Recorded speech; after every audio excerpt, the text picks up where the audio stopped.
Assalamualaikum warahmatullahi wabarakatuh. Mengenal lebih jauh tentang Abu Nawas.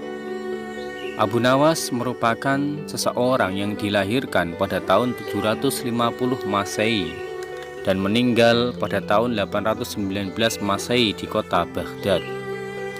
Abu Nawas merupakan putra dari seorang penghulu kerajaan Baghdad bernama Maulana. Pada suatu hari, Bapak Abu Nawas yang sudah tua itu sakit parah dan akhirnya meninggal dunia. Kemudian Abu Nawas dipanggil ke istana oleh sang raja. Ia diperintah oleh raja untuk mengubur jenazah bapaknya itu, sebagaimana adat Syekh Maulana. Apa yang dilakukan Abu Nawas hampir tidak ada bedanya dengan kadi atau penghulu Maulana, baik mengenai tata cara memandikan jenazah hingga mengkafani, menyolati dan mendoakannya. Maka sultan atau raja bermaksud mengangkat Abu Nawas menjadi seorang kadi atau penghulu untuk menggantikan kedudukan dari bapaknya. Namun ketika mendengar rencana raja, tiba-tiba saja Abu Nawas yang cerdas itu tiba-tiba nampak berubah menjadi seorang yang gila.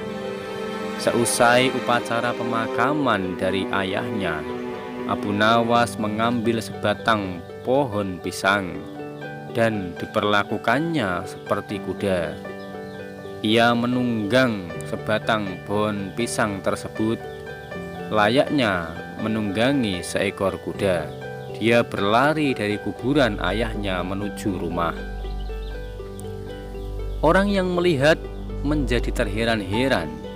Pada hari yang lain ia mengajak anak-anak kecil dalam jumlah yang cukup banyak untuk pergi ke makam ayahnya.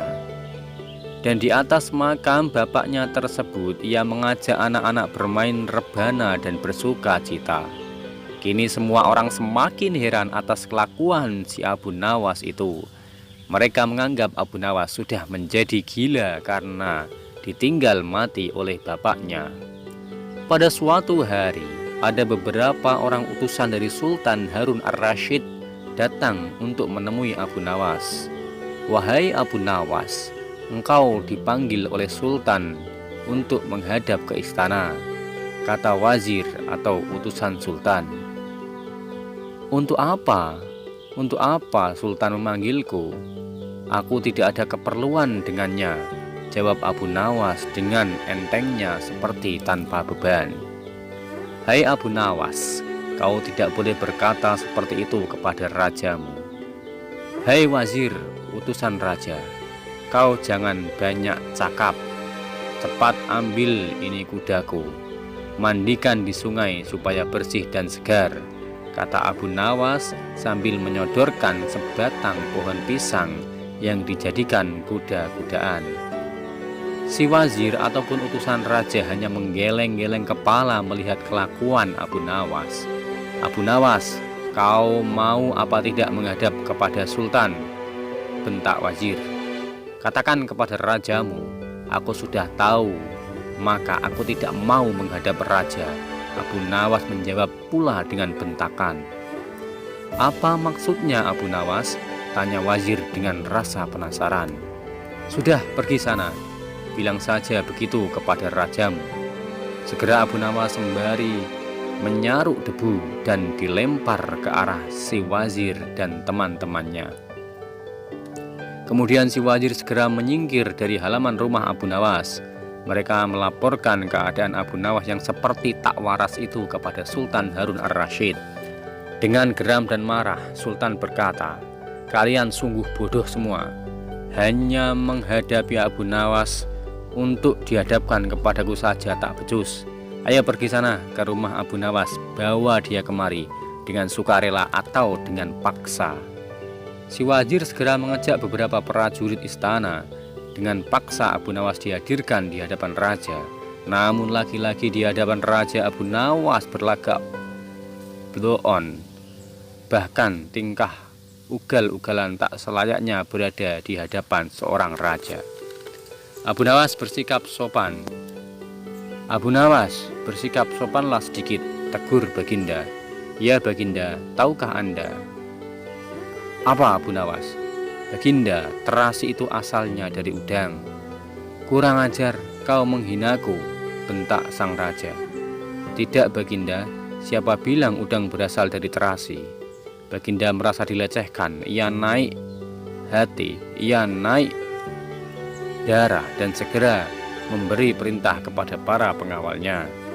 Hajar dia, pukuli dia sebanyak 25 kali. Wah, Abu Nawas yang tubuhnya kering itu akhirnya lemas karena dipukul 25 kali oleh prajurit istana. Hai Abu Nawas, sekarang pulanglah ke rumah. Usai dipukuli, Abu Nawas disuruh keluar istana. Ketika sampai di pintu gerbang kota, ia dicegat oleh penjaga gerbang. Hai Abu Nawas, tempo hari ketika kau hendak masuk ke kota ini, kita telah mengadakan perjanjian. Abu Nawas menjawab, masa aku lupa pada janjiku itu? Jika engkau diberi hadiah oleh Baginda, maka engkau berkata, aku dibagi dua.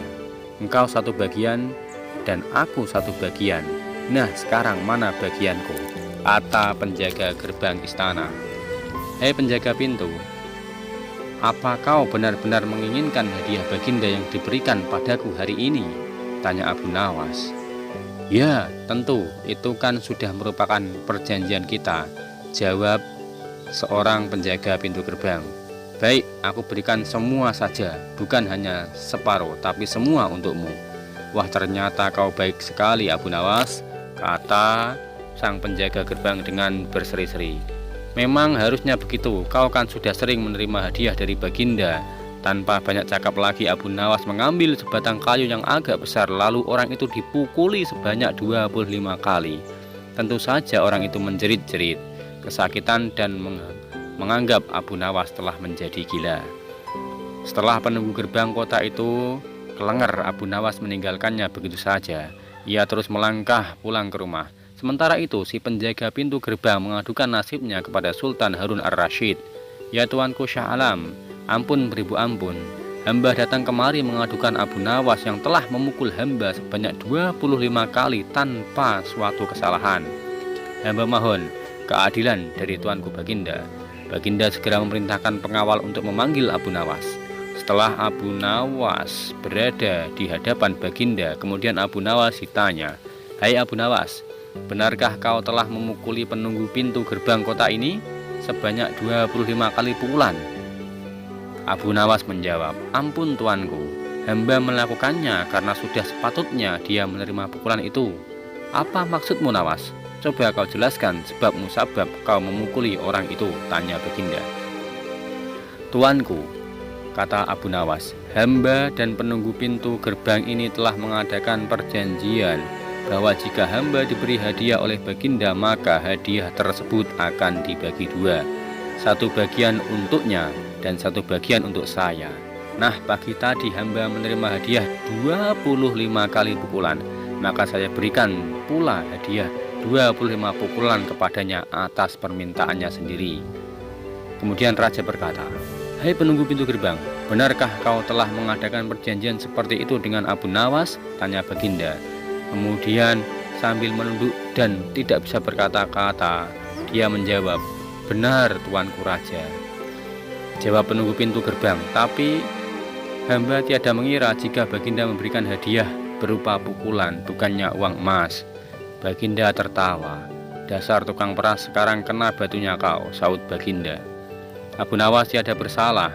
Bahkan sekarang aku tahu bahwa penjaga pintu gerbang kota Baghdad adalah orang yang suka narget, memalak, suka memeras. Kalau kau tidak merubah kelakuan burukmu itu, sungguh aku akan memecat dan menghukummu, kata Baginda kepada penjaga gerbang tersebut. Ampun tuanku, saut penjaga pintu gerbang dengan gemetar. Abu Nawas berkata, tuanku, hamba sudah lelah, sudah mau istirahat, tiba-tiba diwajibkan hadir di tempat ini, padahal hamba tiada bersalah, kata Abu Nawas. Hamba mohon ganti rugi, wahai raja, sebab jatah waktu istirahat hamba sudah hilang karena dipanggil tuanku. Padahal besok hamba harus mencari nafkah untuk keluarga hamba. Sejenak Baginda melenggek, terkejut atas protes Abu Nawas. Namun tiba-tiba ia tertawa terbahak-bahak. Hahaha, jangan khawatir Abu Nawas. Kemudian baginda memerintahkan bendahara kerajaan memberikan sekantong uang perak kepada Abu Nawas. Abu Nawas pun pulang dengan hati gembira. Tetapi sesampainya di rumah, Abu Nawas masih bersikap aneh dan bahkan semakin nyentrik seperti orang yang sungguh gila. Pada suatu hari, Raja Harun ar-Rasyid mengadakan rapat dengan menterinya. Apa pendapat kalian mengenai Abu Nawas yang hendak aku angkat sebagai kadi ataupun hakim? Wazir atau Perdana Menteri berkata, melihat keadaan Abu Nawas yang semakin parah otaknya, maka sebaiknya tuanku mengangkat orang lain saja untuk menjadi hakim atau kadi. Menteri-menteri yang lain juga menguatkan pendapat yang sama. Tuanku Abu Nawas telah menjadi gila, karena itu dia tak layak menjadi kadi. Baiklah, kita tunggu dulu sampai 21 hari, karena Bapak Abu Nawas baru saja mati. Jika tidak sembuh-sembuh juga, bolehlah kita mencari kadi yang lain. Setelah lewat 1 bulan Abu Nawas masih dianggap gila, maka Sultan Harun ar-Rasyid mengangkat orang lain menjadi kadi atau penghulu kerajaan Baghdad. Konon ceritanya, dalam suatu pertemuan besar, ada seorang si Fulan yang sejak lama berambisi menjadi kadi.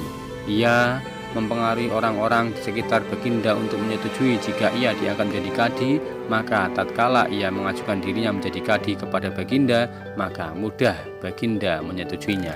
Begitu mendengar si Fulan diangkat menjadi kadi, maka Abu Nawas mengucapkan syukur alhamdulillah kepada Tuhan. Aku telah terlepas dari beban yang mengerikan. Tapi sayang sekali, kenapa harus si Fulan yang menjadi kadi, kenapa tidak yang lain saja? Mengapa Abu Nawas bersikap seperti orang gila? Ternyata ceritanya seperti ini. Pada suatu hari ketika ayahnya sakit parah dan hendak meninggal dunia, ia dipanggil oleh ayahnya, wahai Abu Nawas, menghadaplah kemari. Abu Nawas pun datang menghadap kepada ayahnya yang lemah. Berkata ayahnya, hai anakku, aku sudah hampir mati. Sekarang ciumlah telinga kanan dan telinga kiriku. Aku merasa ini sudah saatnya. Abu Nawas segera menuruti permintaan terakhir bapaknya itu. Ia mencium telinga kanan bapaknya berbau wangi dan telinga kiri berbau busuk. Hai anakku Abu Nawas, tahukah engkau sebab yang demikian? Wahai bapakku, coba ceritakan kepadaku, tanya Abu Nawas. Berkata Syekh Maulana, pada suatu hari datang 2 orang mengadukan masalahnya kepadaku.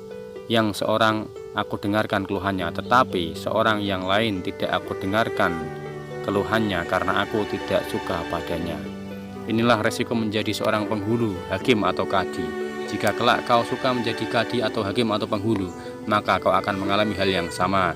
Namun jika kau tidak suka menjadi kadi, maka buatlah alasan yang masuk akal agar kau tidak terpilih sebagai kadi oleh Sultan Harun ar-Rasyid. Tapi tak bisa, kau harus bisa mengelak. Nah, itulah sebabnya Abu Nawas berpura-pura menjadi gila, hanya untuk menghindarkan dirinya agar tidak diangkat menjadi kadi atau hakim atau penghulu. Seorang kadi atau hakim atau penghulu pada masa itu kedudukannya seperti orang yang terhormat. Walaupun Abu Nawas tidak menjadi hakim, kadi atau penghulu, namun dia sering diajak konsultasi oleh sang raja untuk memutuskan suatu perkara. Bahkan ia kerap sekali dipaksa datang ke istana hanya sekedar untuk menjawab pertanyaan baginda raja yang aneh-aneh dan tidak masuk akal. Dari cerita ini dapat kita ambil hikmahnya bahwa ketika kita menjadi seorang hakim, maka kita harus bertindak seadil-adilnya. Kita harus bisa mengalahkan egois kita. Kita harus menganggap bahwa orang itu sama, yang benar tetap benar dan yang salah tetap salah. Mengapa ayah Abu Nawas menyuruh Abu Nawas untuk menghindar menjadi hakim atau kadi? Karena ditakutkan Abu Nawas tidak bisa bersikap adil, bahwa seorang hakim harus sangat berhati-hati, yang adil, yang benar katakan benar, yang salah katakan salah. Dari cerita tersebut semoga dapat kita ambil manfaatnya. Terima kasih. Wassalamualaikum warahmatullahi wabarakatuh.